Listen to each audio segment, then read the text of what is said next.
যারা বলছে আমরা চট করে আসবো, আপনি আসেন, আপনাকে আসাচ্ছি, তারপরও আপনার নামে যা হয়েছে আন্তর্জাতিক অপরাধ ট্রাইব্যুনালে, এই সামনে মাসের ভেতরে আপনাকে ধরে নিয়ে আসলে আনবে। আপনারা চট করে আসা লাগবে না, ফট করে নিয়ে আসা হবে। নেতৃত্ব দেওয়ার জন্য না, যা করেছেন অন্যায়ের সাজা দেওয়ার জন্য। কারণ জালেমদের সাজা দেবে সরাসরি আল্লাহ না, এটা ঠিক না। জালেমদের বিরুদ্ধে মামলা দেবে আল্লাহ, কিন্তু সাজা দেবে মুমিন বান্দারা। এটা আমি বানালাম নাকি? এই যে সূরা তাওবার 14 নম্বর আয়াতে আছে, কাতিলুহুম ইউআযিবুহুমুল্লাহু বিআইদিকুম। আল্লাহ পাক বলেন কাতিলুহুম, তাদেরকে তোমরা হত্যা করো। ইউআযিবুহুমুল্লাহ, আল্লাহ নিজে তাদেরকে শাস্তি দেবেন। কিভাবে? বিআইদিকুম, তোমাদের হাতের মাধ্যমে। আল্লাহ যে আমাদের হাতের দ্বারা এখন জালেমদের শাস্তি দিচ্ছে, এর ওয়াজ করা লাগবে? অলরেডি শুরু হয়ে গেছে। যতগুলো জালেম ছিল আমরা চাই প্রত্যেককে দেশের ইমানদারদের হাতে আল্লাহ যেন শাস্তি দেয়। বিআইদিকুম, তোমাদের হাতের দ্বারা। কি করবেন আল্লাহ? ওয়ায়ুখসিহিম, তাদেরকে অপমানিত করবেন। একটা একটা করে করছে না? কারো বিচি উড়ে যাচ্ছে, কেউ পচা ডিম খাচ্ছে।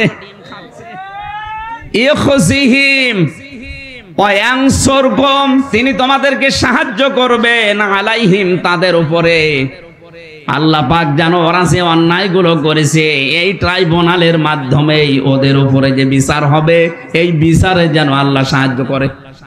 আর উনি করবেন। ওয়ায়ানসুরকুম, অ্যানসুর এটা মজারে বর্তমান, ভবিষ্যৎ, প্রেজেন্ট, ফিউচার। আলাইহিম, তাদের উপরে। ওয়ায়াশফি সুদুরা কওমিন মুমিনিন, যেন মুমিনদের অন্তরটা প্রশান্তিতে ভরে যায়।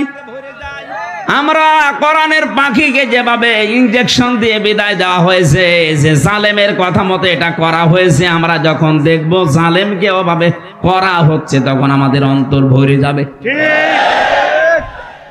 আল্লাহ পাক বলেন ওয়াইযহিব গায়যা কুলুবিহিম, তোমাদের অন্তরে বহু দুঃখ যাতনায় 15.5 বছরে জমা হয়েছিল, এটা আমি আল্লাহ দূর করতে চাই। আমি মনে হচ্ছে বানাচ্ছি। কোন হুজুর নিয়ে আসবেন, নিয়ে এসে বসান, একটা শব্দ ভুল হয়নি, সব আমি দেখে দেখে বলছি। আল্লাহ বলেন ওয়ায়াতুবুল্লাহু আলা মাইয়াশা আল্লাহু আলিমুন হাকীম। আমার প্রথম কথা ছিল জালেমদেরকে মামলা দেবেন আল্লাহ, মুমিনদের হাতে দুনিয়ায় আর পরকালে আল্লাহ নিজে। এইজন্য জালেমরা নেতৃত্ব দেওয়ার অধিকার আর রাখে না, ওরা অবৈধ। এই জমিনের জন্য জালেমরা কি আরো জোরে কি? এজন্য মোড়ে মোড়ে জালেম যারা এই দেশে ছিল, সে বড় জালেম হোক, মাঝারি হোক, ছোট হোক, ওদের নামের তালিকা করে করে দোকানে দোকানে টাঙিয়ে দেবেন। কোন জালেম যেন এই দেশে আর নেতৃত্বে আসতে না পারে। কারণ ওদের দুনিয়াও শেষ, ওদের আখিরাতও শেষ।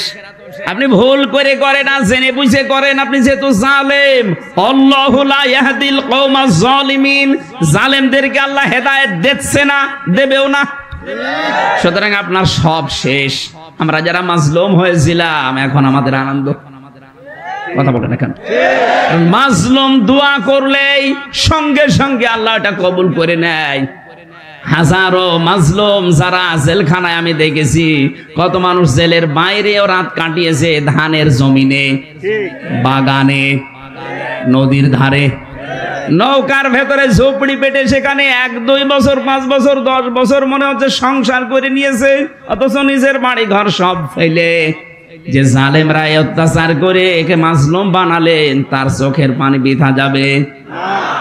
মাওলানা মামুনুল হককে আমি কাঁদতে দেখেছি জেলখানায়, মাওলানা শাখাওয়াত হোসেন রাজিকে আমি কাঁদতে দেখেছি। হাউমাউ করে শিশুর মতো এই লোকগুলো কাঁদতো। এ মানুষগুলো কেঁদেছে শুধু এই মাজলুম অবস্থায়।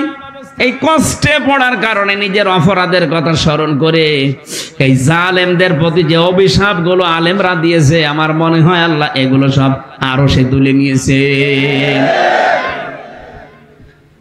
আমরা 5টা বিষয় যে বললাম, নেতৃত্ব দিতে পারবে না, নেতা হতে পারবে না, নেতা হওয়ার কোয়ালিটি আল্লাহ কোরআনে দিলেন। সামনে যদি কোনো জালেম আসে আমরা তাকে নেতা মানি না। যদি আল্লাহর শরণ থেকে গাফেল কোন মানুষ সামনে আসে তাকে আমরা মানি না। কোন মহিলা যদি আসে তাকে আমরা নেতা মানি না। বলুন, আল্লাহ রাসূলকে জানগত করে চলে না তাকে মানি না। যারা আল্লাহর সীমা ওভারটেক করে, সীমা লঙ্ঘন করে, লিমিট ক্রস করে জীবন চালায়, আমরা তাদেরকে নেতা মানি না। আল্লাহ আমাদেরকে নেতৃত্বের গুণাবলী যেগুলো দিয়েছে, এরকম গুণাবলী যাদের পাবো তাদের মেনে চলার তৌফিক দেন, আমিন। সেটা যদি আমার আত্মীয় নাও হয়, আল্লাহর নির্দেশ আমাকে মানাই লাগবে। সূরা কসস, এই সূরা থেকে আমরা 3টা আয়াত পড়েছি, তাফসীর আকারে কথা বলার চেষ্টা চালাচ্ছি। কষ্ট হচ্ছে? জবান খুলে কোরআনের আয়াত আগে পড়েন। আউযু বিল্লাহি মিনাশ শাইতানির রাজিম। বিসমিল্লাহির রহমানির রহিম।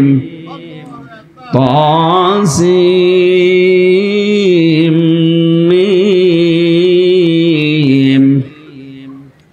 তিলকা আয়াতুল কিতাবিল মুবিন। নাতলু আলাইকা মিন নাবাই মূসা ওয়া ফিরআউনা বিল হাক্কি লিকাওমিন ইউমিনুন। কসস কোন সূরা? সূরা কসস। বলেন বলেন। কসস শব্দের শাব্দিক অর্থ ঘটনা সমূহ। অনেকগুলো নবীর কাহিনী, ঘটনা আল্লাহ আমাদেরকে শুনিয়েছেন কিছু শিক্ষা নেওয়ার জন্য। আল্লাহ বলেন, আমি প্রথমে যে শব্দগুলো দিয়ে শুরু করেছি এটা হরফে মুকাত্তাআত। এর অর্থ দুনিয়ার কেউ কাউকে আমি জানাইনি, আমার নবীকে আমি জানিয়েছিলাম, কিন্তু নবীজি এগুলো প্রকাশ করেননি। কোন কোন মুফাসসিরিন ইকরাম এটা অনুমানের ভিত্তিতে একটা অর্থ দাঁড় করিয়েছেন। তাসিম মিম, তারা জানিয়েছেন এটা আমার নবীজির নাম হবে। রব্বুল আলামিন বলেন, তিলকা আয়াতুল কিতাবিল মুবিন। এই যে আয়াতগুলো এখন তোমাদের সামনে বর্ণনা করা হবে, এটা গোপন কোন কিতাবের আয়াত না, এগুলো সব স্পষ্ট কিতাবের আয়াত। অথচ বাংলার মুসলমানদের জন্য আফসোস, কোরআনে আল্লাহ যতগুলো কথা আমাদের শুনিয়েছেন, আমরা মুসলিম যারা দাবি করছি, আমাদের কাছে কোরআনের কথা স্পষ্ট না অস্পষ্ট? না, আমাদের কাছে এখনো অস্পষ্ট। আমরা এখনো অনেকে এটা বুঝি না। এটা বোঝার জন্য যে সিস্টেম গুলো চালু করার দরকার ছিল, ওইগুলো এই 15.5 বছরের পথ সব বন্ধ করে দেওয়া হয়েছিল। কারণ মানুষ তো শিখবে শিক্ষার মাধ্যমে। সেই শিক্ষা ব্যবস্থা থেকে কোরআন বাদ দিয়ে, নবীজির জীবনী বাদ দিয়ে, বাবার জীবনী অনেকেই ঢুকিয়েছিল। কোরআনে কারীম আল্লাহ বলেন, আমি স্পষ্ট ভাবে নাযিল করেছি, আলহামদুলিল্লাহিল্লাযী আনজালা আলা আবদিহিল কিতাবা ওয়া লাম ইয়াজআল লাহু ইওয়াজা। সব প্রশংসা আল্লাহর জন্য, যিনি তার বান্দার উপরে এমন কিতাব দিয়েছেন যে কিতাবে কোনো বক্রতা নেই, কোনো গোপন কথা নেই। কোরআনে আল্লাহ কোনো মারেফতের কথা দেননি, যা দিয়েছেন সব স্পষ্ট। সুবহানাল্লাহ বলতে পারেন না? অথচ আজ বাংলাদেশ সহ বিশ্বে বহু মুসলমানের কাছে কোরআন এখনো স্পষ্ট হয়নি, তাদের কাছে অস্পষ্ট হয়ে আছে। আল্লাহ বলছেন, আমি কোনো গোপন কথা, কোনো অস্পষ্ট কথা দেয়নি। তাহলে আমাদের কাছে এটা স্পষ্ট করতে হলে এর পেছনে সময় দেওয়ার দরকার নেই, ছোটবেলা থেকে আরম্ভ করা দরকার। কি করে এটা আমাদের জীবনে স্পষ্ট করা যায়? কোরআনে কারীম যাদের কাছে স্পষ্ট হয়ে গেছে, এই মানুষগুলো তখন আর গোপনে থাকেনি, তারাও প্রকাশ্যে আসার চেষ্টা চালিয়েছে। হযরতে আব্দুল্লাহ ইবনে মাসউদ রাদিয়াল্লাহু তাআলা আনহু সূরা রহমান যখন নাযিল হয়ে গেল তিনি শুনলেন, শোনার সঙ্গে সঙ্গে তিনি বললেন, হে নবী আমার একটু অনুমতি দেন, কোরআনের এই আয়াতগুলো আমি কাবার চত্বরে জবান খুলে একটু পড়তে চাই। নবীজি নিষেধ করেছিলেন যে অবস্থা ভালো না, এখন পড়ার দরকার নেই। তিনি যেহেতু বাক শক্তি পেয়েছেন, কথা বলতে পারেন, কোরআনের আয়াতগুলো তিনি পড়া আরম্ভ করলেন কাবার চত্বরে গিয়ে। আর রহমানু আল্লামাল কোরআন। যতগুলো সাহাবীর জীবন আমরা পড়েছি, কোন সাহাবী কোরআনের কাছে আসার পরে গোপন ছিল আমি পাইনি। হযরত ওমর যেই দিন মুসলমান হয়েছেন ওই দিনই তিনি বলেছেন, হে নবী যে ধর্ম আমি গ্রহণ করলাম এটা কি সত্য না মিথ্যা? তিনি বলেছেন সত্য ধর্ম। হযরত ওমর বলেছেন, হে নবী সত্য জিনিস গোপনে থাকবে না, আপনি আমার অনুমতি দেন আমি একটু কাবার চত্বরে মিছিল দিয়ে আসি। বিশ্ব নবী মুহাম্মদুর রাসূলুল্লাহর ওই সামনে যে কয়জন সাহাবী ছিলেন মাত্র 40 জন, তাদেরকে নিয়ে তিনি কাবার দিকে একটা মিছিল আরম্ভ করলেন। লিল্লাহি তাকবীর। হযরত ওমর মুসলমান হওয়ার পর, কোরআনে কারীম পাওয়ার পরে তিনি ওপেন হতে চায়। আর এই দেশে 15.5 বছরে দেখলাম হাজারো মুসলমান, হাজারো আলেম তারা বলতো হুজুর আমি গোপনে আছি।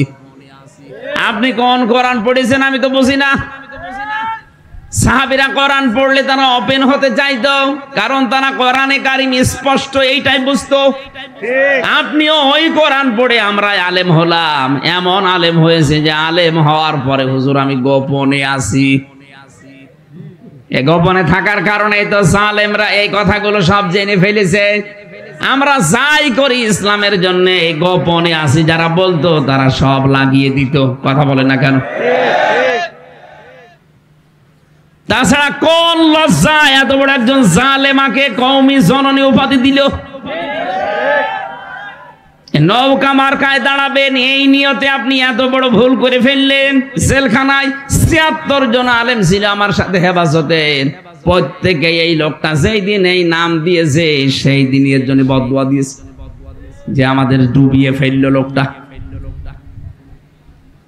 উনি নৌকা মার্কায় দাঁড়িয়েছেন আর মার্কা পাননি দেশে, কুকুর মার্কায় দাঁড়াতেন তাও পাস করতেন।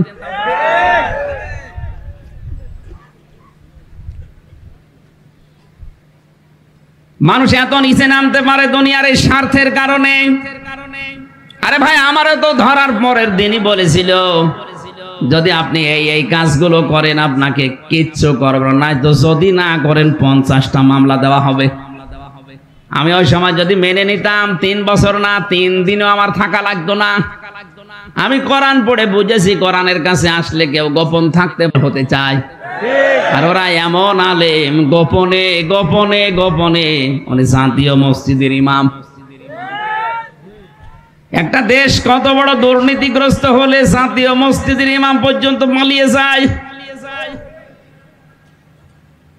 পালিয়ে তো গিয়েছে, আবার এসেছে জোর করে দখল করার জন্য, জনগণ জুতা দিয়ে পিটিয়েছে।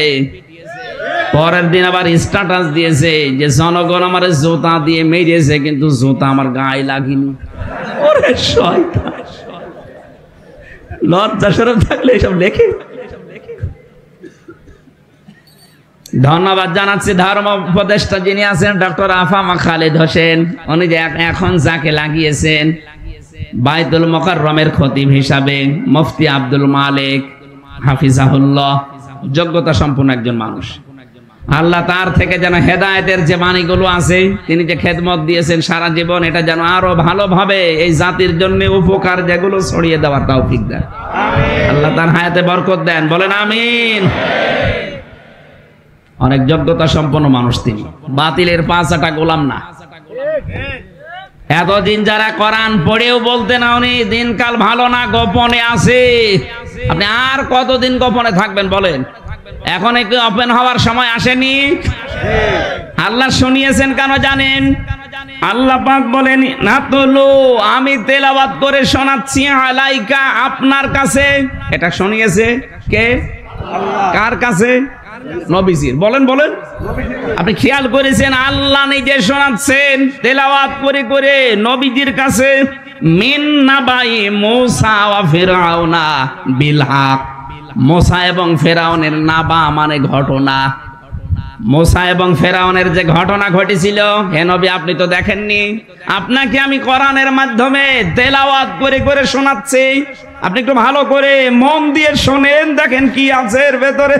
লিকৌমি ইউমিনুন, যারা বিশ্বাস করে তাদের জন্য। আমরা যা বিশ্বাস করি আল্লাহর উপরে, না করি না? আমাদের জন্য আজকের এই তেলাওয়াত আল্লাহ করে শোনাচ্ছেন। এবার শোনেন আল্লাহ কি বলেন। আমার তো মনে হচ্ছে ১৫০০ বছর আগে নাজিল হওয়া আয়াত, মনে হচ্ছে বাংলাদেশ দেখে আল্লাহ এই মাত্র নাজিল করলো। আপনি মিলান দেখবেন মিলে যাবে, খাপের খাপ মমতাজের বাপ একেবারে মিলে যাবে। থাকবেন তো? থাকবেন না? ইন্না ফিরআউনা আলা ফিল আরদি, আল্লাহ পাক বলেন ফেরাউন, এই এদিকে একটু ভালো করে। ইন্না মানে অবশ্যই, ফিরআউনা মানে ফেরাউন, অবশ্যই ফেরাউন আলা ফিল আরদি, তার নিজের দেশে বিশাল সাম্রাজ্য তৈরি করে নিয়েছিল। প্রভাব প্রতিপত্তি ক্ষমতা পাওয়ার সব তার নিজের ভেতরে, নিজের দেশের ভেতরে বিশাল কিছু করে ফেলেছিল। ৬৫০ বছর রাজত্ব চালিয়েছে একটা দেশকে, কোনোদিন মাথা ধরেনি। এই করতে গিয়ে সে কয়েকটা কাজ বেছে নিয়েছিল। এটা হাজার হাজার হাজার বছর আগের কথা, অথচ এতদিন পরে আমরা দেখতে পেলাম এ পৃথিবীতে যারা লেডি ফেরাউন নামে পরিচিত তারাও এইটাই করেছে। তারা নিজের দেশের ভেতরে প্রভাব প্রতিপত্তি এমন পর্যায়ে পৌঁছিয়েছে, এটা পৌঁছাতে গিয়ে কয়েকটা কাজ তারা হাতে নিয়েছে। এক নম্বরে ওয়াজাআলা আহলাহা শিয়াআন ইয়াস্তাযিফু তাইফা, এক নম্বরে ওই দেশে যে দল বিদলে মানুষকে বিভক্ত করে করে ছোট ছোট দল বিদলে বানিয়ে রেখেছিল। আপনি তাকান এই দেশে মানুষ যত তার চাইতে দল বেশি। কারণ এক লোক এমনও আছে যে নিজে মানুষ একজন অথচ দল করে দুইটা। কথা বলছে না কেন?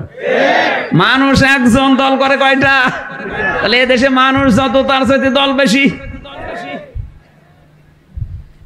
ফেরাউন তার উলু প্রকাশ করার জন্য, তার আমিত্ব, তার বড়ত্ব, তার ক্ষমতা টিকিয়ে রাখার জন্য এক নম্বরে করেছিল দেশে দলে বিদলে বিভক্ত করেছিল মানুষকে। এটা ফেরাউনের বুদ্ধি। আর এই বুদ্ধি আমাদের পাশের রাষ্ট্র এ দাদারা একে দিয়েছে যে মানুষকে দলে বিদলে বিভক্ত করে দেন। আর আমরা পাগল, তাকান আমাদের ভেতরে মানুষের যাতে দলই বেশি। কোন বিষয় নিয়ে যদি মত পার্থক্য হয় মেনে নেওয়া যাবে, দল পার্থক্য করবেন কোন কারণে? এক আহলে হাদিস নাম করে তাদের ভেতরে ৯ দল। এই কথা বলছে না কেন? ইসলামী যত দল আছে এই দেশে দেখেন ২৭টার উপরে খালি বেদলে, খালি শাখা প্রশাখা বের করেছে। এগুলো সব করিয়েছে ওরা। শুধু একামতের দিন যারা এদেশে কায়েম করতে চায়, আমি সারা দেশ ঘুরে দেখেছি এদের ভেতরে কোনো দলাদলি নেই। এই একটাই দল আছে, যাই করেন না কেন দিন কায়েমের ব্যাপারে সব এক। আপনি হাত বুকে বাঁধেন, নাভিতে বাঁধেন, কপালে বাঁধেন, যেখানে বাঁধেন ছেড়িয়ে দেন, কিন্তু দিন কায়েমের ব্যাপারে তারা সব এক। এক কথা বলেন।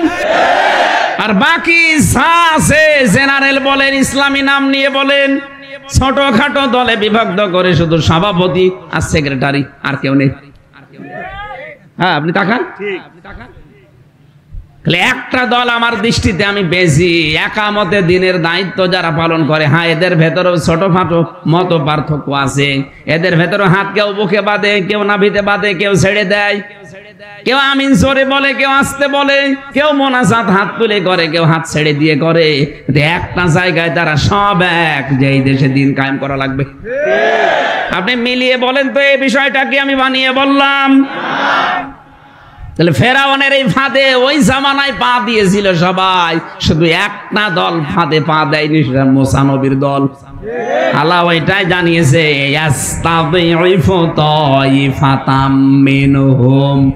তাদের ভেতরে সে একটা দলকে দুর্বল করা, হীন করা, ছোট করে রাখার জন্য টার্গেট নিয়েছিল। তাফসিরে ফি জিলালিল কোরআন ইবনে কাসির মুফাসসির লিখেছেন ওই দলটার নাম ছিল মুসা নবীর দল।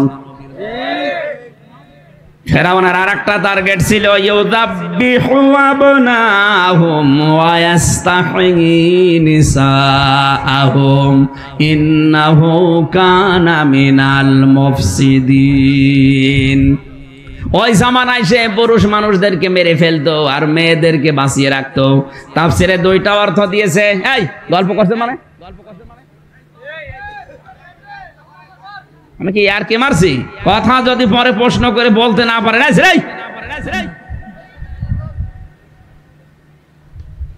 এরে আমি এখন প্রশ্ন করবো, আয়াতটা শেষ হোক।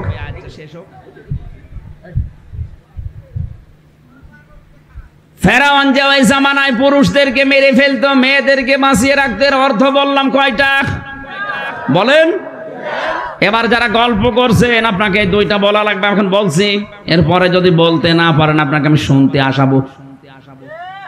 আমরা এরকম শ্রোতা দরকার নেই, কারণ বললাম এটা ক্লাস চলছে। ক্লাসের মতো ছাত্র আমার লাগবে, ওই 82 রোল নাম্বার আমার দরকার নেই। কে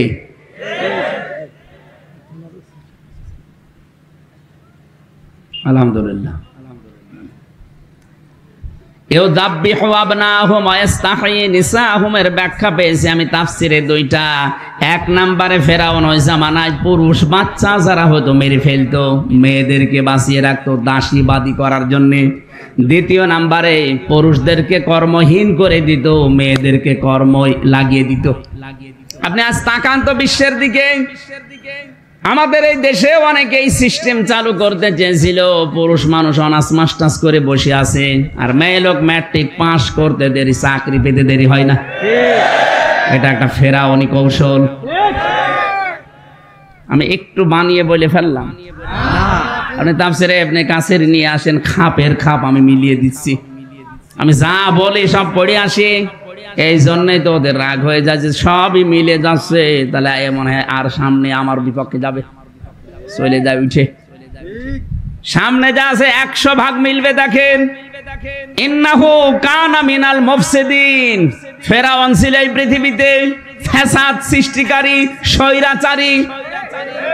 মুফসিদিন শব্দের শাব্দিক অর্থ হচ্ছে সন্ত্রাসী, স্বৈরাচারী, ফাসাদ সৃষ্টিকারী। আমি যে ফেরাউনের দুইটা কর্মসূচির কথা বললাম, ছেলেদের ব্যাপারে আর মেয়েদের ব্যাপারে, বলে নাই কি কি ছেড়ে দেবো মানে গল্প করছে বসে বসে। প্রথমে পুরুষ বাচ্চাদের মেরে ফেলতো, মেয়েদেরকে বাঁচিয়ে রাখতো দাসীবাদী আর ব্যবহার করার জন্য। 2 নম্বরে সমাজে যেন জারজ সন্তান তৈরি হয়, এই কারণে মেয়েদেরকে সে কর্মসংস্থান দিত আর ছেলেদেরকে অক্ষম করে ঘরে রেখে দিত। মুফাসসিরিন ইকরামের যে ভাষ্য আমরা শুনেছি, আমরা দেখেছি, ওনারা বোঝাতে চেয়েছেন কোন মহিলা যদি নিজের স্বামী বাদ দিয়ে পরপুরুষের কাছে সময় কাটায় বেশি, তাহলে তার সাথে মহব্বত বেড়ে যায় বেশি। মেয়ে লোক ঘরে থাকে কয় ঘন্টা, চাকরি যারা করে সময় বেশিরভাগ বসের সাথে কাটায়, যেন স্বামীর চাইতে মহব্বত বেড়ে যায় তখন স্যারের সাথে। এমনকি অনেককে পেয়েছি তার নিজের স্বামীকে বাদ দিতে রাজি আছে, স্যারকে ছাড়তে রাজি না। নারী পুরুষের অবাধ মিলামেশা চালু করার কারণে 4টা কাজ ফেরাউন করতে চেয়েছিল। 1 নম্বরে এই যে পর্দার বিধান যেখানে থাকে না, ওখানে যেহেতু নারী পুরুষের অবাধ মিলামেশা করার সুযোগ তৈরি হয়ে যায়। ফ্রি মাইন্ড বলে চালায় ওরা, যে এটা ফ্রি মাইন্ড। এই কারণে শয়তান তখন একটা সুযোগ নেয়, মেয়েদেরকে জাল হিসাবে ব্যবহার করে ওদের কাছ থেকে হয় চোখের জেনা, নাই মনের জেনা, নাই হাতের জেনা। এই কথা বলছে না কেন? বাকিটা আমি নাই নাই বললাম। এমন জায়গায় পৌঁছিয়ে যায়, শেষে দেখা যায় যে অবৈধ সন্তান ওর পেটে। বাচ্চা হওয়ার পরে কি গো, তোমার স্বামীর মতো তো বাচ্চার চেহারা হয়নি, হয়েছে সারের মতো। হোক, দোয়া করেন। আল্লাহ রাব্বুল আলামিন বলেন, এই যখন চলছিল ওর পায়তারা, হযরত মুসা নবীর এই দলকে যখন হীন, দুর্বল, ছোট, একেবারে কোণঠাসা করে ফেলেছে, আমি আল্লাহ একটা ইচ্ছা তখন করেছি। আল্লাহর ওই ইচ্ছাটা আমরা শুনতে চাই। সূরা নামল সূরা কসস থেকে বলছি, এটা 5 নাম্বার আয়াত। অনুরিদু আন্নামুন্না আলাল্লাযীনা ইসতুযইফু ফিল আরদি। আল্লাহ বলেন নরিদু, আমি নিজে ইচ্ছা করলাম। ইচ্ছা করেছে হামজা, বলেন বলেন। আমি আল্লাহ নিজে ইচ্ছা করলাম। আন্না মুন্না, মানান মানে কি? অনুগ্রহ। মানান মানে আমি আল্লাহ নিজে ইচ্ছা করলাম যে আমি অনুগ্রহ করব, দয়া করব। কাদের উপরে? আলাল্লাযীনা ইসতুযইফু ফিল আরদি। ফেরাউন ওই দেশে, ওই জমিনে যাদেরকে দুর্বল করে, হীন করে, ছোট করে, সব কিছু থেকে বৈষম্যের শিকার করে 15.5 বছরে যাদেরকে কোণঠাসা করে রেখেছিল। লেডি ফেরাউন করেছে 15.5 বছরে, আর ওই ফেরাউন করেছিল 600 বছর। কত? কারণ ওর হায়াত বেশি ছিল। 600 বছর একাধারে একটা দলকেও টার্গেট নিয়েছে, বাকি কোন দলকে সেরকম কিছু বলতো না। ওদের বলতো তোরা বিদল দল, খালি ভাগ হ। ছোটখাটো দলে ওদেরকে বিভক্ত করে দিত, আর একটা দলকেও টার্গেট নিয়ে কোণঠাসা করে রেখেছিল। আপনি হাজার হাজার বছর পরে একটু বাংলাদেশের সাথে মিলান, ঠিক আমার 15.5 বছরে তাই মিলে যাচ্ছে। 72-73টার উপরে দল এই দেশে। কোন দল বাতিলের টার্গেট না, শুধু একটা দল টার্গেট, যারা এই দেশে একামতে দিন কায়েম করতে চায়। এইটাই মুসা নবীর দল। আল্লাহ বলেন আমি যখন নিজে ইচ্ছা করলাম যে এদের উপর একটু অনুগ্রহ করি, যাদেরকে দুর্বল করে রাখলো, দেখি কি করা যায়। ওয়া নাজআলাহুম আইম্মাতান ওয়া নাজআলাহুম, আমি নিজে তাদেরকে নির্বাচিত করলাম, করে দিলাম আইম্মাতান, জমিনে যত মানুষ আছে তাদের নেতা। আমি নিজে মুসা নবীর ওই দলের লোকগুলোকে পুরা এলাকায়, বনি ইসরাইলদের জন্য, পুরা মিশরের জন্য আমি তাদেরকে মানব জাতির নেতা বানালাম প্রথমে। আমার তো মনে হচ্ছে 2024 সালের 5 আগস্টের পর থেকে যা আরম্ভ হয়েছে, যাদেরকে এতদিন কোণঠাসা করা হয়েছিল, তারা এখন মানব জাতির জন্য নেতৃত্বের জায়গায় চলে যাচ্ছে। একটা কথা ভুল প্রমাণ করেন যে না এটা ঠিক হয়নি, আপনি দেখান। আল্লাহ বলেন আমি তাদেরকে জমিনের ওয়ারিস বানিয়ে দিলাম, উত্তরাধিকারী বানালাম। সামনে আমার মনে হচ্ছে এইটাই হবে, কারণ কোরআনের কথা কোনোদিন মিথ্যা হতে বলেন। পরের শব্দ তো আরো বাস্তব। অনুমাক্কিনা লাহুম ফিল আরদ, আমি মুসা নবীর দলকে জমিনের উপরে শাসন ক্ষমতা দিয়েই দিলাম। অনুরিয়া কেন দিলাম? অনুরিয়া ফিরাউনা ওয়া হামানা ও জুনুদাহুমা মিনহুম মা কানু ওয়া জুনুদাহুমা মিনহুম মা কানু ইয়াহদারুন। আমি ফেরাউনকে, হামানকে আর তার যে দলীয় লোকজন ছিল, তাদের এই সৈন্য বাহিনীকে আমি যেন দেখাতে চাই ওরা সেই বিষয়ে বেশি ভয় পেত, আশঙ্কা করত, তাদেরকে আমি জমিনের শাসন ক্ষমতা দিয়ে দিলাম। আমার মনে হয় 15.5 বছর এদের সবচাইতে বড় ভয় ছিল যেন ইসলাম এদেশে না আসে। সেইটাই যখন এসে যাচ্ছে, হাজার হাজার বছর আগের এই কাহিনী আল্লাহ নবীজির মাধ্যমে আমাদেরকে খেলা করার জন্য শোনাচ্ছেন না। একটা কাজ আছে সামনে আল্লাহর, ওনার পরিকল্পনা যেহেতু অন্যরকম, আমরা চাচ্ছি যেটা উনি শোনালেন এটা যেন তিনি আমাদের দেখান। কথা বলেন না কেন? এটা আমরা দেখতে চাই না।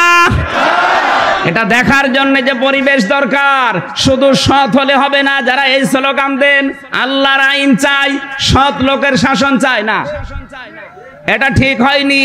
শুধু সৎ হলেই হয় না, যোগ্য হওয়া লাগবে। এই জন্য যেখানেই দেখবেন ইমানের কথা, সঙ্গে সঙ্গে আমলের কথা আছে কোরআনে। আমলের কথা বলতে গেলে তার আগে একটা শব্দ আছে সালেহ। ইন্নাল্লাযীনা আমানু ওয়া আমিলুস সালিহাত। কথা বলে না কেন? আপনি ঈমান আনলেই হবে না, ঈমানের পাশাপাশি কি করা লাগবে? আমলে সালেহ। সালেহ মানে কি? না না, কে বলেছে আপনি আধুনিক তাফসির নিয়ে আসেন? ওই মানধাত আমলে তো বাদ দেন। এখন যেগুলো আধুনিক ভাবে বের হচ্ছে, আধুনিক যেগুলো অভিধান আছে, সালেহ শব্দের শাব্দিক অর্থ শুধু নেক না, শুধু সৎ না, যোগ্য। সুতরাং শুধু নেক হলে হবে না, শুধু সৎ হলে হবে না, যোগ্যতা থাকা লাগবে। আর এইটাই বাংলাদেশ জামাত ইসলামী, ইসলামী ছাত্র শিবির এইটা তৈরি করতে চায়। আপনি দেখেন ছোটকাল থেকে যে অবস্থা, আপনি শুধু সৎ হবেন হবে না, যোগ্যতা সম্পন্ন হওয়া লাগবে আপনাকে।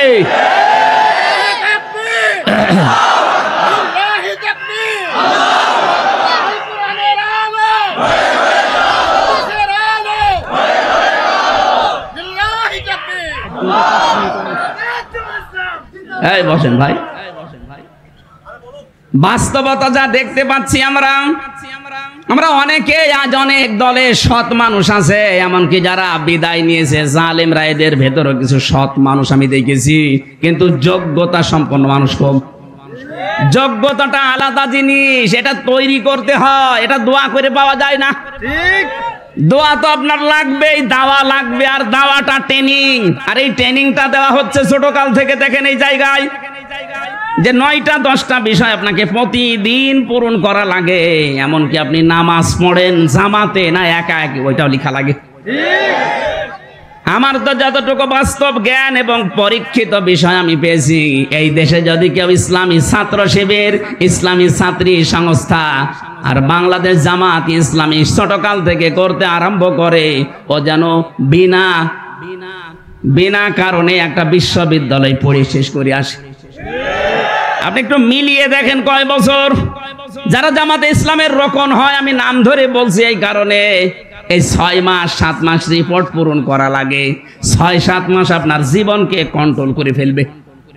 আপনি যতই উল্টাপাল্টা চলেন, 6 মাস 7 মাস একটা রিপোর্ট রেখে দেখেন, আপনি যত খারাপ মানুষ হন কন্ট্রোল হয়ে যাবেন। যত উল্টাপাল্টা কাজ আপনার জীবনে থাক, আপনি একেবারে লাইন মতো চলে আসবেন। 5 ওয়াক্ত নামাজ আপনি জামাতে পড়েছেন কিনা, একাকী পড়েছেন, ওইটাও লেখা লাগবে। আবার মাসের পরে এটা দেখানো লাগবে যে হ্যাঁ আমি এটা পড়েছি। কয়টা আয়াত পড়েছেন, বুঝে পড়েছেন না আন্দাজে পড়েছেন, এটা লেখা লাগবে। কয়টা হাদিস পড়েছেন, কমপক্ষে 3টা। এভাবে যদি 6টা মাস কোনো মানুষ জীবন চালাতে পারে, জীবনে তার কাছে কোনো নেশা আসবে না। এই জন্য এদেশে যারা জামাত ইসলামী, ইসলামী ছাত্র শিবির, ইসলামী ছাত্রী সংস্থায় আছে, কোরআন হাতে দিয়ে গ্যারান্টি দিলাম, একটা যদি বিড়িখোর মানুষ দেখাতে পারেন, আমি আর ওয়াজ করব না। এর চাইতে আর কি ওপেন চ্যালেঞ্জ দেওয়া যায়? আল্লাহর ওয়াদা যা ছিল, ওরা ওদেরকে কণ্ঠাসা করে রাখতে চেয়েছিল, আর আমি করেছি এইটা এইটা এইটা, যে তাদেরকে আমি অনুগ্রহ করলাম, জমিনের উপরে তাদের নেতা বানালাম, জনগণের মন তাদেরকে দিকে ঘুরিয়ে দিলাম, আর তাদেরকে জমিনের শাসন ক্ষমতা দিলাম।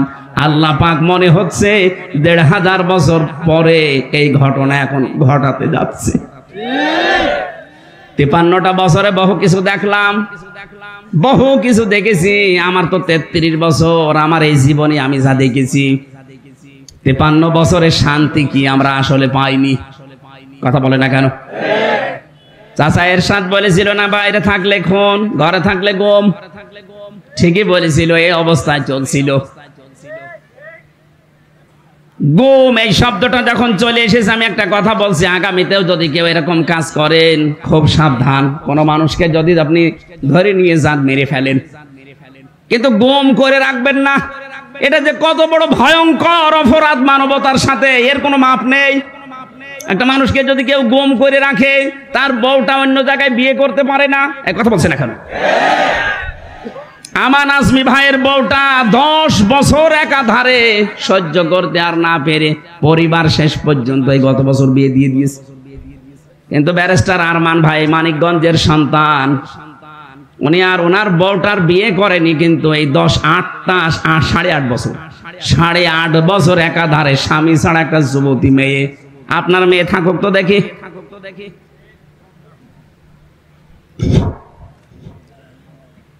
এই জন্য গুম এই বিষয়টা যেন এই পৃথিবীতে আর ফিরে না আসে, বিশেষ করে আমাদের দেশে।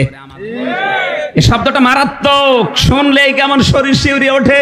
আমি মাত্র 10 দিন ছিলাম, তাই আমার পরিবার হতাশ হয়ে গেছে। আর যারা 8 বছর 10 বছর 14 বছরও গুম হয়ে পড়ে আছে, আমি আয়না ঘরে দেখেছি। 14 বছর একাধারে আছে। ওখানে যে শাস্তিগুলো আমি নিজের চোখে দেখেছি আলেমদের। মুফতি ফখরুল ইসলাম উনি আমার সাথে ছিল, আমারে বলছে ভাই যে মানুষ শুয়ে থাকে এটা যে কত বড় নিয়ামত। এ পায়ের ভেতর দিয়ে এভাবে হাত দিত, এরপরে সামনে যে লোহার বেড়ি দেওয়া আছে ওর সাথে হাত দিয়ে হ্যান্ডকাপ দিয়ে টাঙিয়ে দিত।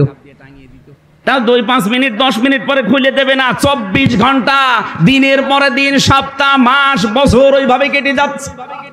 1.5-2 মিনিট সময় দিত মাত্র টয়লেট করার জন্য। সকালে দিত কাঁচা ছোলা, তাও পচা। দুপুর বেলা দিয়েছে খাবার, তা মনে হচ্ছে কেউ মাখিয়ে দিয়েছে। মাঝে মাঝে দেখতাম ফাঁসির এই কন্টেম সেলের ভেতরে 3টা বছর আমার সাথে ছিল। রাতের বেলা রাত 9:30 10টার পরে শাঁটমাট হয়ে একেবারে হাত পা ছেড়ে দিয়ে শুয়ে আছে। কি গো এরকম কেন করেন? হামজা ভাই যে মানুষ শুয়ে থাকে এটা যে কত বড় নিয়ামত আমি এই ঘুম অবস্থায় টের পেয়েছি। যারা দায়িত্ব পালন করতো এই যারা আয়না ঘরে, আমার তো বিশ্বাস হয় না যে মানুষ কিনা। এখানে এই কঠোর আচরণ করার পরে বাড়িতে যে ও সংসার করতো কি করে? ওর কি মা বাবা, ওর স্ত্রী সন্তান ওর ছিল না? ও কি করে দায়িত্ব পালন করে যে বাড়িতে কাজ করতো কি করে? ও হয় লাল পানি খেত, নাই গমের বড়ি খেত। এত বড় কঠোর অবস্থা যাদের উপরে তৈরি করা হয়েছিল, এই 15.5 বছর কোন ঠাসা করে ফেলেছিলেন। বৈষম্যের এমন শিকার হয়েছিল তারা, ফার্স্ট ক্লাস ফার্স্ট হওয়ার পরও বিশ্ববিদ্যালয় থেকে দেখেছি না ওর ব্যাকগ্রাউন্ড কি, ইসলামী আন্দোলন করে, এই জন্য ওরে এই জায়গায় দেওয়া যাবে না। এর চাইতে আর বৈষম্য কি আছে দুনিয়ায়? এত কষ্ট করে লেখাপড়া করার পরে আমি যোগ্যতা সম্পন্ন হয়ে তারপর আমি চেয়ারে বসতে পারবো না। আমি 1 থেকে 10-এর ভেতরে আছি, নেওয়ার দরকার আমারে। অথচ 82 যার রোল, তার 35 লাখ টাকা খেয়ে ওই জায়গায় বসিয়ে দিয়েছে। যেহেতু ওর পরিচয় আছে উনি বাবা আর সন্তান। আল্লাহ যেহেতু আমাদেরকে কাহিনী শুনিয়েছেন একটা উদ্বুদ্ধ করার জন্য, মানসিক শান্তি পাওয়ার জন্য, এই শান্তিটা যেন বাস্তবে আমরা আসলে পাই। আল্লাহ তোমার কথা তুমি বাস্তবে রূপ দাও, বলেন আমিন। 53টা বছরে বাবা চালিয়েছে, স্বামী চালিয়েছে, চাচা চালিয়েছে, ভাবি চালিয়েছে, বউ চালিয়েছে। দেখলাম যে কিভাবে চলে। এখন শুধু কোরআন দিয়ে চললে কেমন দেখা যায় এটা দেখতে বাকি আছে। এটা বাকি আছে না? দল মত আমাদের আলাদা থাকতেই পারে, কিন্তু এইটা দিয়ে দেশ চললে কেমন দেখা যায় আমরা এটা দেখতে চাই। কথা বলেন না কেন? কারা কারা এটা দিয়ে চলুক দেশ দেখতে চান? দেখি লিল্লাহে তাকবীর।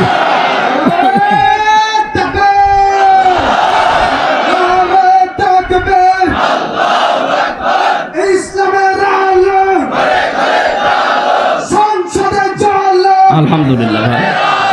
আল কোরআনের আলো, বাংলাদেশ জামাত ইসলামী জিন্দাবাদ, ইসলামী ছাত্র সমাজ জিন্দাবাদ, নারায়ে তাকবীর। এটা বিজ্ঞান সম্মত, মানুষের মেধার উপরে গবেষণা চালিয়ে বিজ্ঞান এই তথ্যটা দিয়েছে। 45 মিনিট একাধারে মানুষ কথা শুনলে এটা মনে রাখতে পারে। এরপরে যদি কোনো কথা দেন তাহলে যে সেলগুলো আছে এটা আগেরটা ভুলে যায়, আবার পরেরটা যোগ হয়। একটা জিনিস 1 বার 2 বার 3 বার 7 বার 17 বার 21 বার পর্যন্ত যদি বারবার আলোচনা করেন ওইটা গেঁথে যায়। তা আমরা তো এখানে আর 21 বার এক কথা বলা সম্ভব না, সর্বোচ্চ 1 থেকে নয় 2 বার বলা যাবে। এই জন্য আমরা ক্লাসের মতো কথা বলবো। আমাদের যারা দায়িত্বে ছিলেন তারা জেনে নির্দেশনা দিয়েছেন, ডিরেকশন দিয়েছেন, আমরা ওই অনুযায়ী চালাবো কথা ইনশাআল্লাহ। আপনারা আমাকে সাহায্য করবেন আমি আশা করছি। বাংলাদেশের ঐতিহ্যবাহী জেলা এটা মানিকগঞ্জ। সারা দেশে জেলার নাম আছে, ফাইটটা যায়, যদিও এখন অনেক কোথায় আছে আল্লাহ জানে। যাকে তারপরও মানিকগঞ্জ জেলার শিবালয় থানার অন্তর্গত নবগ্রাম উদয়ন ক্লাব মাঠে 2 দিন ব্যাপী তাফসীরুল কোরআন মাহফিলের সমাপনী রজনীর স্বনামধন্য সভাপতি আমার আরাফাতের ভাই আলহাজ ডক্টর মোহাম্মদ ওয়াজেদ আলী চৌধুরী, দিক নির্দেশনা যিনি আছেন হাজী মোহাম্মদ আলালউদ্দিন, সম্মানিত পরিচালক হাফেজ মাওলানা মাকসুদুল হক, অনেকগুলো আলেমের নাম এখানে দিয়েছেন। যারা এতক্ষণ কথা বললেন, মাওলানা হুসাইন আহমেদ মাহফুজ সোয়াডাঙ্গা, হাফেজ মাওলানা আমিনুল ইসলাম, মঞ্চে বসা আছেন অন্যান্য ওলামা ইকরাম। আরফানা লাকা যিকরাক, আলেমদের সম্মান আর মর্যাদা আল্লাহ তুমি বাড়িয়ে দাও। সম্মানিত মুসলমান ভাই এবং বোনেরা, সবাইকে নিয়ে আল্লাহর দরবারে শুকরিয়া জানাচ্ছি যে তিনি আমাদেরকে একটা স্বাধীন দেশে মুক্ত অবস্থায় কথা বলার পরিবেশ তৈরি করে দিলেন। এটা দিয়েছে কে বলেন তো? আল্লাহ। আল্লাহ তাআলা বলেন, আমি ফালাম্মা নাসুমা যুকিরু বিহি ফাতাহনা আলাইহিম আবওয়াবা কুল্লা শাইইন, ওদেরকে যখন আমার আদেশ দিয়েছিলাম, যখন ওরা ভুলে গেল, তখন ওদের শান্তির যে বাহন আছে সব দরজাগুলো খুলে দিলাম। প্রশ্ন আসতে পারো, মানুষ নিয়ামতের শুকরিয়া আদায় করলে নিয়ামত বেড়ে যায়। নিয়ামত পাওয়ার পরে যদি ভুলে যায় তাহলে তো ওইটা আরো তুলে নেওয়ার কথা। অথচ ফাতাহনা, আল্লাহ বলেন আমি নিজে খুলে দিয়েছি। আবওয়াব, বাবের বহু বচন, শান্তির যত দরজা ছিল তাদের জন্য সব আমি খুলে দিয়েছি। তাদের টাকা পয়সা, ক্ষমতা, পাওয়ার, প্রভাব, প্রতিপত্তি যা ছিল সব দিন দিন বাড়তেছে। এটাই আমরা এই 15.5 বছর থেকে দেখতেছি। কথা বলেন না কেন? নয়তো 2006 সালের এই অক্টোবর মাসের 28 তারিখে যে দৃশ্য পৃথিবী দেখেছে, আমি কোনোদিন ইতিহাসেও পড়িনি যে এরকম কিছু হতে পারে। হ্যাঁ, মানুষ জাহিলি যুগে মানুষ মেরে ফেলতো, কবরে দিয়ে দিত। কন্যা সন্তান হলে তাদের ঠ্যাং ধরে ছিঁড়ে ফেলতো, মাটির ভেতরে পুঁতে রাখতো। এতটুকু শুনেছি, পড়েছি, দেখেছি। তো বাস্তবতা যা দেখলাম 2006 সালের 28 অক্টোবরে জসিম ভাইয়ের মতো মানুষকে ওরা পিটিয়ে মারার পরে লাশের উপরে ড্যান্স দিল। এটাকে আমি বানিয়ে বললাম? এখনো পর্যন্ত ভিডিও দুনিয়ায় আছে। যার কথা মতো সারা দেশ থেকে লগিয়ার বৈঠা নিয়ে আপনারা এই কাজ করেছিলেন। মনে মনে করলাম, আল্লাহ এই দৃশ্য দেখার পরে পৃথিবী মনে হয় আপনাদের আর ক্ষমা করবে না। দেখলাম আল্লাহ ক্ষমা করে দিল। ফাতাহনা আলাইহিম আবওয়াবা কুল্লা শাইইন, আপনাদের শান্তি পাওয়ার জন্য যত দরজা আছে, আপনার ক্ষমতা দেখানোর জন্য সব আল্লাহ আপনাদের হাতে 2 বছরের ভেতরেই দিয়ে দিল। 6 সালের ঘটনা 9 সালে আপনাদের আল্লাহ দিয়েছে। কথা বলেন না কেন? মাঝখানে মাত্র 2টা বছর গেছে, 8, 9, 7, 8। একবার সিরাজগঞ্জ জেলা থেকে যাচ্ছিলাম কুষ্টিয়ায়, তখন বাসে চলাফেরা করতাম। বাসের ড্রাইভারের পেছনে বসে আছি, রাস্তার মাঝে দেখলাম একটা কুকুর পড়ে মরে আছে। উনি গার উপর দিয়ে না দিয়ে বাম দিয়ে চালিয়ে দিল। গাড়িটা কেঁপে উঠিস। আমি ড্রাইভারকে বললাম, ভাই আপনি এমন করলেন, এখনই তো অ্যাক্সিডেন্ট হয়ে যেত। আমারে উনি গরম দিচ্ছে। হ্যাঁ হুজুর, আপনি দেখেন একটা কুকুর পড়ে আছে। তো মরা কুকুর, ওরে মারলেই কেন না মারলেই? আমার বলছো, হুজুর আপনি কি আসলেই হুজুর? আপনি কিসের হুজুর? আপনি দেখেন একটা মরা কুকুর পড়ে আছে আর আমি ডবল করে মারবো, আমার বিবেক নেই? হ্যাঁ, এই কথাটা শোনার জন্য আমি ছিলাম। একটা মরা কুকুর, নিকৃষ্ট জীব এই পৃথিবীতে 2টা, একটা কুকুর আর একটা শুকুর, নাকি? মরা জিনিস, তার উপর আপনি ডবল করে চাকা চালিয়ে দেন না যে আপনার বিবেকে বাধা দিচ্ছে। না, মরা জিনিস ডবল করে মারা যায় না। অথচ এই পৃথিবীর ঘটনায় বাংলাদেশ দেখেছে, আশরাফুল মাখলুকাত মানুষ পিটিয়ে মারার পর তাদের লাশের উপরে ড্যান্স দিয়েছে। আর 2024 সালে আমরা দেখলাম ইয়ামিন ভাইকে পুলিশের গাড়ির উপর থেকে আধা মারা অবস্থায় ফেলে দেওয়ার পরে, ওই সময় যদি হাসপাতালে নিয়ে যেত লোকটা বেশি থাকতো। চাকার নিচে পাঁচ গিয়েছিল, এই জন্য আবার কুকুরের মতো টান দিয়ে আর একটু সরিয়ে গাড়ি চালিয়ে চলে গেল। এরা কি মানুষ বলা যায় এদের? যাই হোক, হয়ে গেল। 13 সালে মনে করলাম না, আর টেকার কথা না। 18 সালে মনে করলাম যা, এ মনে হয় আর টিকবে না। 24 সালে আবার টিকে গেল। কোরআনে কারিমের আয়াতের দিকে তাকালাম, সূরা আনামের 44 নম্বর আয়াত। আল্লাহ, তোমার এই আয়াত কি আসলে ঠিক আছে? তো 2024 সালের আগস্টের 5 তারিখে দেখি না আয়াতটা মিলে গেছে, হাত্তা ইযা ফারিহু বিমা উতু। আল্লাহ পাক বলেন তারা আমার দানকৃত বস্তু, এই ক্ষমতা, টাকা পয়সা, প্রভাব প্রতিপত্তি, এগুলো পাওয়ার পরে যখন আনন্দে আত্মহারা হয়ে আছে, আমি আল্লাহকে তো আগেই ভুলে গেছে। ওদের রহমতের, বরকতের, শান্তির দরজা আমি আল্লাহ যখন খুলে দিয়েছি, ওই মানুষগুলো আমার দানকৃত এই নিয়ামত পাওয়ার পরে আমি আল্লাহকে ভুলে তারা আনন্দ আরো বাড়িয়ে দিয়েছে। কি আনন্দ করেছে আমরা সবাই জানি। আখাযনাহুম, যারা আলেম আছে, ফাইলের কর্তা আল্লাহ নিজে, আখাযনাহুম বাগতাতান, আল্লাহ বলেন আমি নিজে তাদের আগস্টের 5 তারিখে নিজে ধরেছি। এখন যদি বলেন আগস্টের 5 তারিখ 2024 কোথায় আছে, এদিকে আসেন। আখাযনাহুম, হোম মানে তাদেরকে, না এটা বহুবচন, জমা দিয়েছেন আল্লাহ। আল্লাহ বলেন আমি ধরেছি। নাই তো 15.5 বছরে বিএনপির মতো এত বড় দল, জামাত ইসলামের মতো এত বড় দল বহু চেষ্টা চালিয়েছে, তাদেরও রক্ত কম যায়নি, জীবন কম যায়নি, চুল পর্যন্ত নড়াতে পারেনি। অথচ নিরস্ত্র, কিচ্ছু নেই হাতে, খালি হাতে এই ছাত্র ছাত্রীদের মতো মানুষ কি একটা বিপ্লব দেখিয়ে দিল।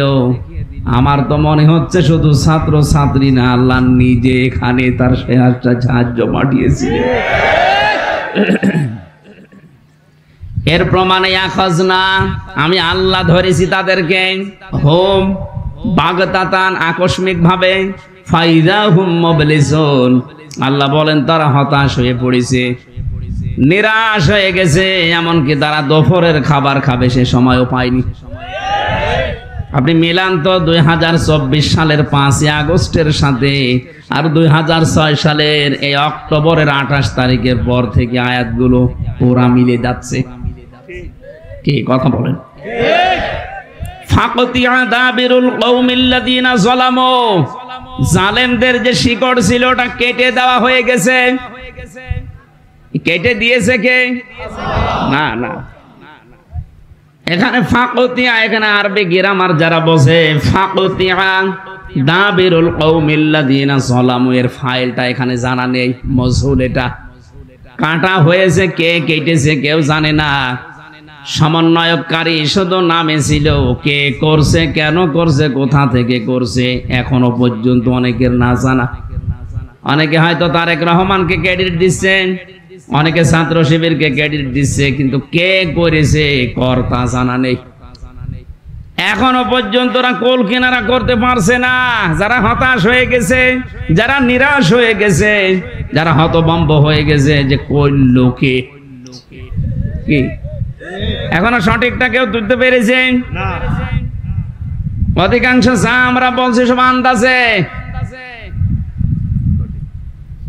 ফাকতিয়া দাবিরুল কওমিল্লাযিনা যালামু, জালেমদের শিকড় আল্লাহ কেটে দিয়েছেন। কার মাধ্যমে কেটেছেন এটা আল্লাহ ছাড়া এখনো কেউ জানে না। আলহামদুলিল্লাহি রাব্বিল আলামিন। জবান খুলে আল্লাহর আয়াত পড়েন, আলহামদুলিল্লাহি রাব্বিল আলামিন। এই যে কথা বলতে পারি, এই যোগ্যতা আল্লাহ আমাকে দিয়েছেন, আপনাকে দিয়েছেন, এটা দুনিয়ার কেউ দেয়নি, এমনকি মা বাবাও দেয়নি। যে কথা বলতে পারি এই বাক শক্তি দিয়েছে কে? বিজ্ঞান বলতেছে যে কয়েক ইঞ্চি জায়গা থেকে যে কথা বলো হামজা, প্রতিটি কথা বের হতে 27টা স্তরে ধাক্কা লাগে, এরপরে কথা তৈরি হয়।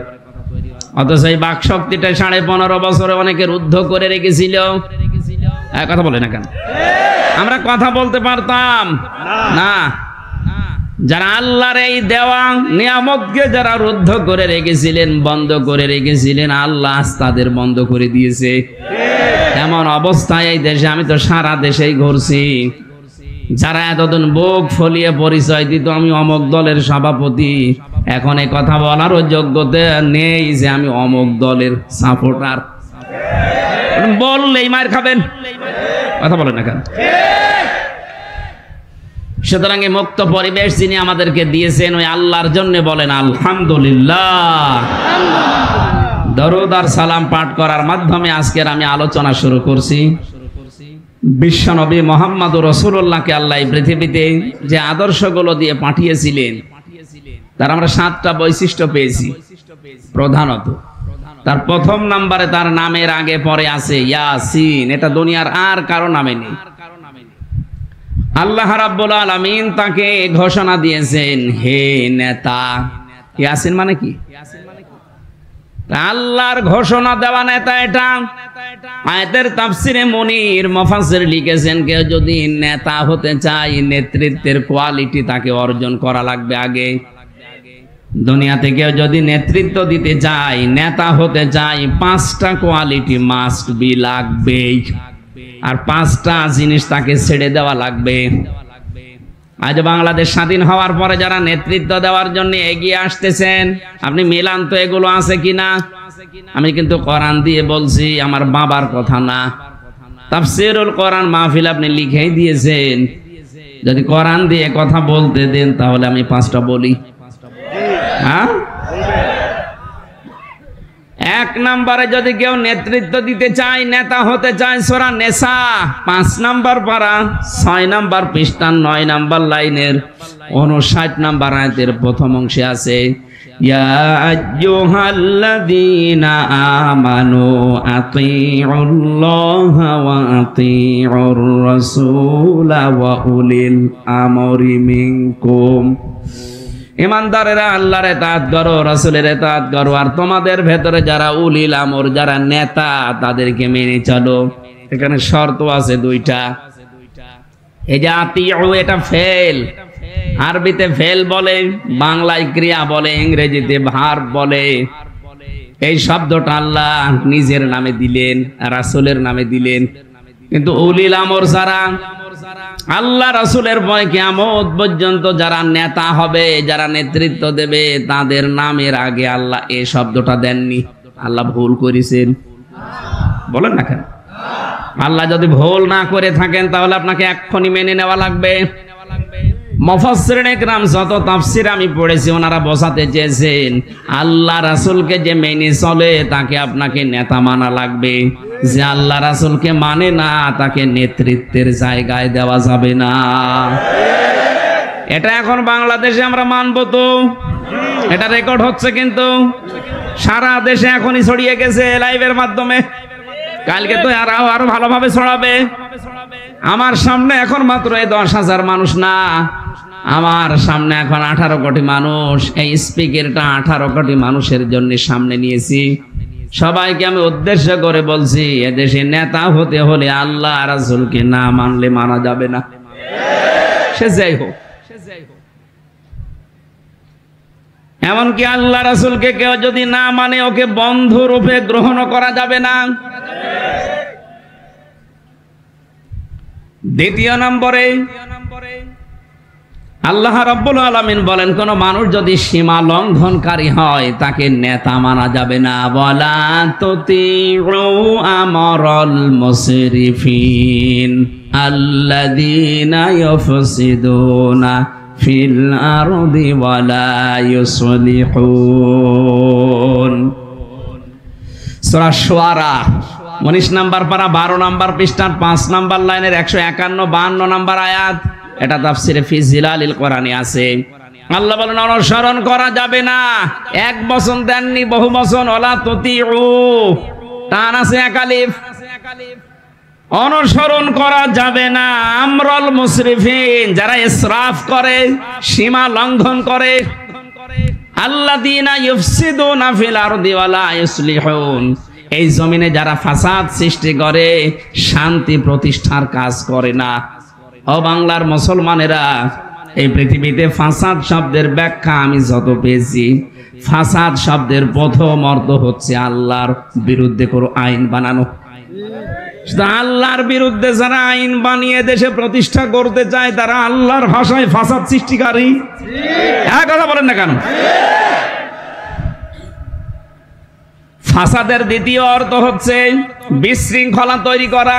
এটা তৈরি করতে যে যেই মাধ্যম বেছে নেয়, অনেকে আসছে ওরা গুপ্ত হামলা চালাচ্ছে বিভিন্ন জায়গায়, এটাও ফাসাদের অন্তর্ভুক্ত। এটা বিভিন্ন সময় আমরা দেখি বিভিন্ন জিনিসের সিন্ডিকেট করে দাম বাড়িয়ে দেন, কোন সময় টিকিটের দাম, কোন সময় পেঁয়াজের দাম, কোন সময় চাউলের দাম। এক কথা বলে না কেন, এটা বাড়ায় না? এগুলো যারা করেন এটা ফাসাদের অন্তর্ভুক্ত। এইটা আছে ইবনে কাসিরে। আপনি শুধু লিখে নিয়ে বাড়িতে যে মিলাবেন দেখবেন এইটাই পাবেন। সুতরাং এই দেশে যারা এই যে ফাসাদ গুলো সৃষ্টি করতে যায় তাদের অনুসরণ করা যাবে না, এটা আমি বানালাম। এরপরও যদি কারো মনে মনে রাগ হয়, আমার মনে হয় রাগ হচ্ছে আমার উপরে না আল্লাহর উপরে। তাহলে ফাসাদ সৃষ্টিকারীকে নেতা মানা যাবে না, যারা সিন্ডিকেট করে করে মানুষকে কষ্ট দেয়। আমিরে জামাত ডাক্তার শফিকুর রহমান ঘোষণা দিয়েছেন, এদেশে যদি ইসলাম ক্ষমতায় যেতে পারে যত রকমের সিন্ডিকেট আছে সব ভেঙে গুড়িয়ে দেওয়া হবে। 3 নাম্বারটা বলি, এটা বলে একটু সমস্যা আছে, তারপরও আমি চোখ বুঝে বলছি যেন আমি মনে করে কেউ নেই সামনে। কোন মহিলা নেতা হতে পারবে না, এটা আমি বানাইনি। সূরা নিসা 5 নাম্বার পারা 2 নাম্বার পৃষ্ঠা 10 নাম্বার লাইনে 34 নাম্বার আয়াতের প্রথম অংশে আছে, আর রিজালু কাওয়ামুনা আলান নিসা। নেতৃত্ব দিতে হবে পুরুষদেরকে, আর মেয়েরা হবে তাদের আজ্ঞাবহ। সুতরাং এই দেশে কিয়ামতের আগে কোন মহিলা যেন চেয়ারে বসতে না পারে, এটা নিষেধ কার? প্রশ্ন আসবে সামনে, কিন্তু দেখবেন এই যে নিজুম মজুমদারের মতো শয়তানরা, ওরা কিন্তু প্রশ্ন তুলবে তরিন আফরোজের মতো। আর কালামানিক তো এখন বিসি উড়ে গেছে, ও আর বলবে না, কারণ শিক্ষা হয়ে গেছে। এই শয়তানরা যেহেতু বাইরে আছে, এরা কিন্তু কালকে ফতোয়া ছড়াবে, হ্যাঁ উনি মেয়েদের বিরুদ্ধে, তুমি এত মহিলাদের পক্ষে কি কইরেছো তুমি? এনিজম মজুমদারের কথাবার্তা যায় 15.5 বছরে বলেছে, ফতোয়া দিয়ে গেলাম এই মানুষটা মারা গেল, ওর জানাজা পড়া জায়েজ নেই, ও কাফের হয়ে গেছে। ওর বাড়ি কোথায় আমি তাও জানি না, কিন্তু ওর কথা শুনে যা বুঝেছি, ইমান যে ভেঙে যায় 10টা কারণে, ওর ভেতরে 10টায় আছে। একটা কারণ পাওয়া গেলে ইমান ভেঙে যায়, ওর 10টায় পাওয়া যাচ্ছে, ওর ইমান আছে। ও মোদির মতো বেঈমান। মোদি মরে গেলে জানাজা হবে, কবরে দেবে, ওর নামটা শুধু আর এর নামে শুধু, তাছাড়া কিচ্ছু নেই ভেতরে। আমার মনে হয় ওর কাপড় খুললেও বোঝা যাবে না ও মোদির মতোই। আমার যে জেলখানায় ছিলাম ওখানে যিনি দায়িত্বে ছিলেন, সোফার বলা হয়, প্রথমে যাওয়ার পরে পেয়েছিলাম জেলার, উনি ওই হাফাতা ফুল হাতা, মানুষ বলতো যে ফুল হাতা আসতেছে। ফুল হাতা মানে প্রথমে তো যে এসব বাংলা ভাষা বুঝি না, পরে শুনলাম যে হিন্দু বেটা, যেহেতু ওদের ফুল হাতা, আমি আর নিচে নামলাম না, অনেক দেবদুলাল চলে গেল। এরপরে আসলো সুব্রত বালা, আমি এটাকে ফুল হাতা কি? পরে শুনছি যে ফুল হাতা মানে কাটা নেই। আমার যতটুকু বাস্তবতায় জ্ঞান আমি পেয়েছি, এই নিজুম মজুমদার এরও মনে হয় ফুল হাতা, নাই তো এইরকম উল্টোপাল্টা কথা বলে কি করে আলেমদের। ওই শয়তান খালি বলে হ্যাঁ কি করেছে আলেমরা, এদেশে কি অবদান আছে তার। আরেক শয়তান কি করেছে মানে, এদেশে আলেমরা কি কোনো জায়গায় বসতে পেরেছে যে কি করেছে কথা বলিস? এদেশে যারা বসেছে এই ফুল হাতা মানুষগুলো, 630টা থানা 512টা এই ফুল হাতা বসেছিল, আর বাকি আমরা কয়জন কি করব? আর তারপরেও তো যেগুলো নামে মুসলমান ছিল এগুলো ওই ফুল হাতার মতোই, কারণ এরা কি একটা আলেম বসেছে কোন থানাতে? ওসি, এসপি, ডিসি একটা আলেম পেয়েছেন আপনি? আমার রিমান্ডে যে মুসলমান অফিসার গুলো পেয়েছিলাম, এ ফুল হাতা চাইতে খারাপ, এ আল্লাহর ভুল ধরে, হ্যাঁ আল্লাহর ভুল ধরে। এক এডিসি পেয়েছিলাম, এক এসপি পেয়েছিলাম, রিমান্ডে আমারে নিয়ে আমারে প্রশ্ন করতো আমার যে মামলা সংক্রান্ত না, ও আল্লাহর ভুল বের করে যে আল্লাহর এই জায়গায় ভুল হয়েছে। ওরে শয়তান!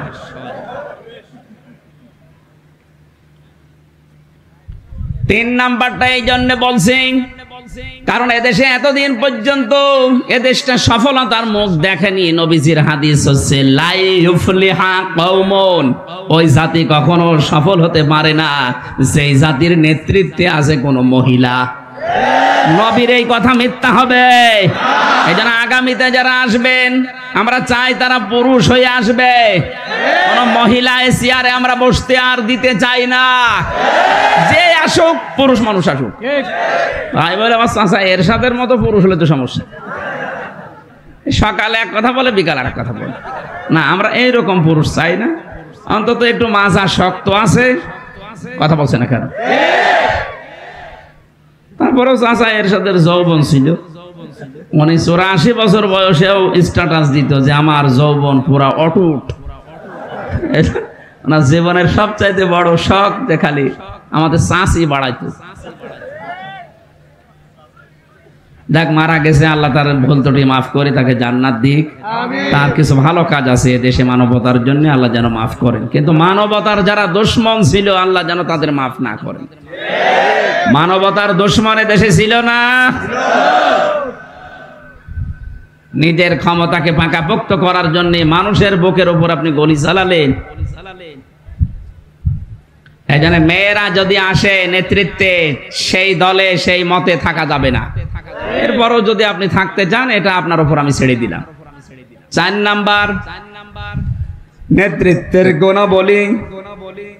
কোরআনে কারীম জানিয়েছে যারা আল্লাহর স্মরণ থেকে গাফেল হয়ে থাকে এবং নিজের মন যা চায় তাই করে, এরকম মানুষকে নেতা মানা যাবে না।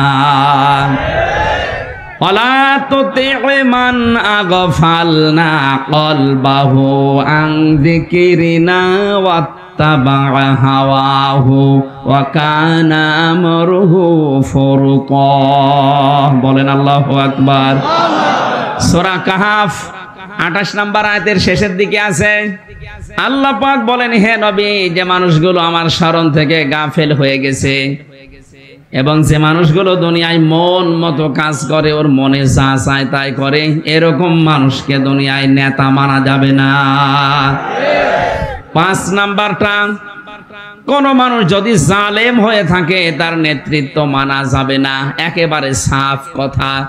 সূরা বাকারা 1 নাম্বার পারা 18 নাম্বার পৃষ্ঠার 4 নাম্বার লাইনের 124 নাম্বার আয়াত।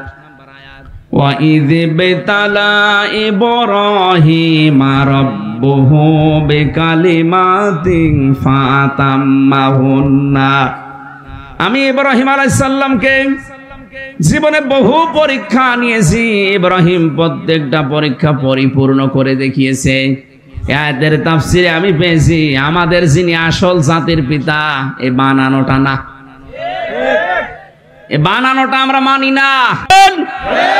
আপনি যে জাতির পিতা দাবি করে চালিয়ে দিতেন, কে বানিয়েছে? ওরা নিজেই বানিয়ে নিজে চালিয়েছেন। ওটা দেশে আল্লাহ ঘোষণা দিয়েছে যে উনি জাতির পিতা, রাসূলুল্লাহ বলে গেছে। কে বলেছে? সে যাই বলুক, মানুষের বানানো জিনিস আমরা মানি না। আল্লাহ বানিয়েছেন মিল্লাতা আবিকুম ইব্রাহিম, তোমাদের জাতির পিতা ইব্রাহিম। কে বলছেন? আল্লাহ। কেন আল্লাহ কথা বললেন? হুয়া সাম্মাকুমুল মুসলিমিন, কারণ তিনি তোমাদের নাম মুসলমান রেখেছেন। তিনি যেহেতু পিতা হিসাবে সন্তানের উপরে দায়িত্ব প্রত্যেকের 13টা। কয়টা? এখানে যারা বাবা আছেন মিলান তো আপনি কয়টা পালন করেছেন? উনি যেহেতু আমাদের বাবা, জাতির বাবা হিসাবে দায়িত্ব দিয়েছেন, 1 নাম্বারে তিনি আমাদের নাম রেখেছেন একটা অর্থবোধক নাম, মুসলিম, মানে আত্মসমর্পণকারী। কি একটা সুন্দর নাম তিনি রাখলেন। আর আমরাও এমন বাবা মা পেয়েছি, এমন নাম রেখেছে, শয়তানেও নাম শুনে হাসে। কেউ বলে যে আর এক নমরুদ পয়দা হওয়া। এ কথা বলেনি? কি নাম রেখেছে দেখো, মানুষ শুনে বলবে যে না ভালো, বসে আর এক নমরুদ পয়দা হওয়া। সুতরাং এমন নাম রাখা যাবে না যে মুসলমান নাম শুনে যেন বোঝে না যে কি কোন জাতির লোক। আপনি যে নামগুলো বলেন তো, এই নাম কি বাইরে প্রকাশ করলে কেউ বলবে এটা তো মুসলমান না হিন্দু না বৌদ্ধ না খ্রিস্টান? যেন আমরা আশা করব আমরা বাবা হিসাবে যারা আছি, বাবা কারা আছেন দেখে হাত তোলেন তো। এই এত মানুষ বিয়ে করেছেন, ঠিক আছে, আলহামদুলিল্লাহ। যারা বাবা হয়েছেন কমপক্ষে 13টা কাজ আপনার করা লাগবে। কয়টা? আরো জোরে। 1 নম্বরে তার নাম রাখবেন একটা অর্থবোধক নাম। আবার এমন নাম রাখা যাবে না কোরআন দেখে দেখে যার অর্থ নিকৃষ্ট। সেদিন একটা দোকানের নাম দেখলাম মিহাদ স্টোর। না, মিহাদ মানে নিকৃষ্ট জায়গা। ওরা আমি জিজ্ঞাসা করলাম কোথায়, বলছো হুজুর আমি কোরআন পড়তে গিয়ে পেয়েছি বিসাল মিহাদ। আরে শয়তান, ওটা জাহান্নামের নিকৃষ্ট জায়গার নাম। ও কোরআনে পেয়েছে রেখে দিয়েছে। না, অর্থের দিকে খেয়াল করে রাখা লাগবে। আমাদের পিতা যেহেতু একটা সুন্দর নাম আমাদের দিয়েছেন, আল্লাহ বলেন 50টা পরীক্ষা তাকে জীবনে করলাম, একটা পরীক্ষায়ও তোমাদের বাবা ফেল করেনি। আর আমরা সন্তান হিসাবে সেই বাবার পক্ষ থেকে দুনিয়ায় যারা এসেছি, 1-2টা পরীক্ষায় আমরা ফেল হয়ে যাব না। এখন থেকে সিদ্ধান্ত নেব পরীক্ষা যত আসুক আমাকে বাবার মতো পাস করাই লাগবে। আল্লাহ আমার বাবার পরীক্ষায় পাস করার পরে এত বেশি খুশি হয়েছিলেন, তাকে বলেছেন ক্বালা ইন্নী জাইলুকা লিন্নাসি ইমামা। হে ইব্রাহিম, তোমাকে আমি মানব জাতির জন্য নেতা বানিয়ে দিলাম। হযরত ইব্রাহিমকে আল্লাহ লিল মুসলিমিনা ইমামা দেয়নি। এই এখানে নড়াচড়া করে দেবেন, বসেন। লিল মুসলিমিনা দিয়েছেন, লিন নাস দিয়েছেন। আমাদের বাবা শুধু মুসলমানদের নেতা না, তামাম পৃথিবীতে মানুষ পদবাচ্চে যারা বিবেচিত সবার জন্য তিনি নেতা। বাবা হিসাবে সঙ্গে সঙ্গে আমাদের মালিক আল্লাহকে বলেছিলেন ক্বালা ওয়া মিন যুররিয়াতি। হে আল্লাহ, নেতৃত্ব দেওয়ার গোনা বলি, এই যে নেতা, এটা কি আমি নিজেই নাকি আমার সন্তানরাও এটা পাবে? আল্লাহ পাক সাফ জবাব দিয়েছেন ক্বালা লা ইয়ানালু আহদিজ জালিমিন। হে ইব্রাহিম, তোমার সন্তানাদি যারা কিয়ামত পর্যন্ত আসবে তারাও নেতা হতে পারবে, কিন্তু জালেমের জন্য আমার কোনো অঙ্গীকার নেই। এই আয়াত থেকে প্রমাণ হয় যারা জালেম তাদের জন্য নেতা হওয়া হারাম। বলেন কতক্ষণ হারাম? ইয়ানালু এটা মোজারে, বর্তমান ভবিষ্যৎ, প্রেজেন্ট ফিউচার। বর্তমানে জালেমরা নেতা হতে পারবে না কিয়ামত পর্যন্ত। এই আয়াতটা থাকবে কোরআনে। কিয়ামত পর্যন্ত পৃথিবীতে যারা আসবে, যারা জালেম তাদের জন্য নেতৃত্ব দেওয়া জায়েজ নেই।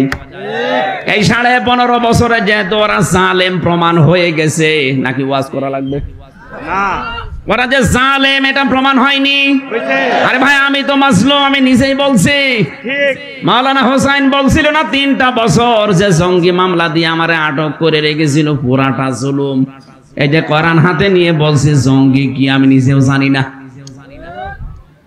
কয়েকদিন আগে তারপর আমার মামলা খারিজ হয়ে গেছে। আদালত কর্তৃক প্রমাণ হয়েছে যে আমি নির্দোষ, আমার কোনো সম্পৃক্ততা এর ভেতরে নেই, কোনো দোষ ওরা পায়নি, আমাকে বেকসুর খালাস দিয়েছে। তার মানে এখান থেকে বোঝা গেল যে আমার যাতে কোনো দোষ নেই, বিনা কারণে আমার উপরে জুলুম করেছে। বলেন আমি মাজলুম আর ওরা জালেম। জালেমদের জন্য নেতৃত্ব দেওয়া তো জায়েজ নেই।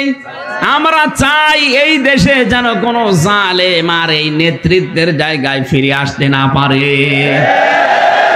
আমার ভাইরা, 3টা বছর আসলে আমার শরীরটাও দুর্বল হয়ে গেছে। কয়েকদিন আগে এই ডায়াবেটিস এত বাড়িয়েছিল 19-এর উপরে। আমার রক্তের যে হিমোগ্লোবিন নাকি আছে একটা, এটা কমে যাচ্ছিল। রংপুরে সেদিন এত অসুস্থ হয়ে প্রায় 10-12 দিন আমি হাসপাতালের বেডে ছিলাম। এখনো স্বাভাবিক না, শরীরে ঔষধ চলছে, পাওয়ার আলা ঔষধ চলছে। ডাক্তাররা বলছে আপনার ঘুমানো লাগবে, কারণ টেনশনে, চিন্তায় আর রিমান্ডে খুব কষ্ট পেয়েছি। যেন 10টার পরে আর জেগে থাকা ঠিক না, আমার ঘুমানো লাগবে, এখন এমনি রাত হয়ে গেছে, আর একটু আগে উঠলে ভালো হতো। আগামীতে এই এলাকায় কয়েকটা অনুষ্ঠান আমি নিয়েছি, শিবালয় থানার পাশে একটা নিয়েছে ভাইরা, মানিকগঞ্জ শহরে একটা নিয়েছে, যেখানে যেখানে আছে এশার পরে তুলে দেবেন, রাত 10টায় যেন শেষ হয়ে যায়। মিডিয়াদের বলছে এই এটা রেকর্ড করো 1-1.5 মিনিট। এই যে নাম্বারের শেষে 16, 79 না 89 এরকম কিছু নাম্বার থেকে আমার একটা ভিডিও কাটিং করে মোবাইলে কম্পিউটারের মাধ্যমে পেছনে সেট করে কারো কাছ থেকে মানুষ টাকা নিচ্ছে যে আমার দাওয়াত খালি আছে, এই দেখেন হুজুর কথা বলছে। ওরা যারা ওই বিষয়ে পারদর্শী ওই সিস্টেম করে আমারে লাগিয়েছে পেছনে। এই জন্য আমি বলছি যারা টাকা চায় আমার নামে 2000, 5000, 10,000 চাই হোক, কাউকে চায় না, পয়সা দেবেন না। আর এই 16 নাম্বার আর 79, 89 নাম্বার, এটা দুইটা যদি ধরতে চান পুলিশের কাছে দিয়ে দেবেন। আর যদি সত্যি সত্যি ওদের ধরতে পান কোনো জায়গায়, আমি এখনো পাচ্ছি না, বহু জায়গা থেকে এরা টাকা নিয়েছে, আমি একেবারে সরাসরি বলে দিলাম আমার নামে কাউকে চায় না, পয়সাও দেবেন না, সে দাওয়াত হোক বা না হোক। যদি কেউ টাকা চায় বলবেন এটা ভণ্ড, এ প্রতারক, এ চিটারি করে টাকা খাবে। ওই মোবাইলে কম্পিউটারের মাধ্যমে যেগুলো দেখাচ্ছে এগুলো সব ফেক। ও আমার সাথে হয়তো কোনো জায়গায় দাঁড়িয়ে ভিডিও করে নিয়ে ওভাবে কম্পিউটারের মাধ্যমে সেট করিস, বহু জায়গা থেকে 2000, 5000, 10,000 টাকা খাচ্ছে। এটা ছেড়ে দেবেন কালকে সারা দেশে, কেউ যেন কাউকে চায়রানাও দেবেন না, মাহফিলের নাম করে। কারো কাছ থেকে আমার টাকা নেওয়ার দরকার নেই, যা দেবেন মাহফিল নেওয়ার পরে, বাড়িতে আসার পর। আমার কথা বোঝা যাচ্ছে?